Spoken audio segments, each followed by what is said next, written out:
বোনের বউ ভাতে খেতে বসে গেছি অনেক রাতে। তো দেখো আমাদের প্লেটও চলে এলো, আর প্লেটের সাথে মেনু কার্ডটা করেছে দেখো কি সুন্দর, চাবির রিং।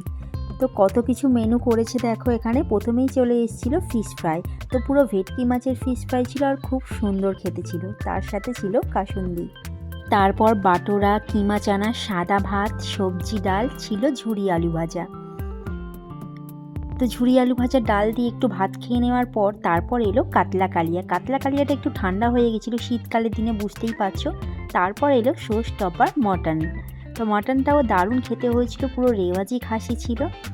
তো ওটাও খেলাম। তারপর এলো ফ্রুট চাটনি আর পাঁপড়, আর স্যালাডটাও কিন্তু আগে দিয়েছে, সেটা তোমাদেরকে বলা হয়নি, আর মিষ্টি। তারপর আইসক্রিম তো স্টলেই ছিল, আর ছিল জোয়ান। তো ঠান্ডাতে কাঁপতে কাঁপতে দেখো আমি আইসক্রিম খাচ্ছি। তো তারপর নিয়েছিলাম একটা পান। তো আজকে ভিডিওটা এখানেই শেষ করলাম বন্ধুরা, ভালো লাগলে লাইক করো, টাটা।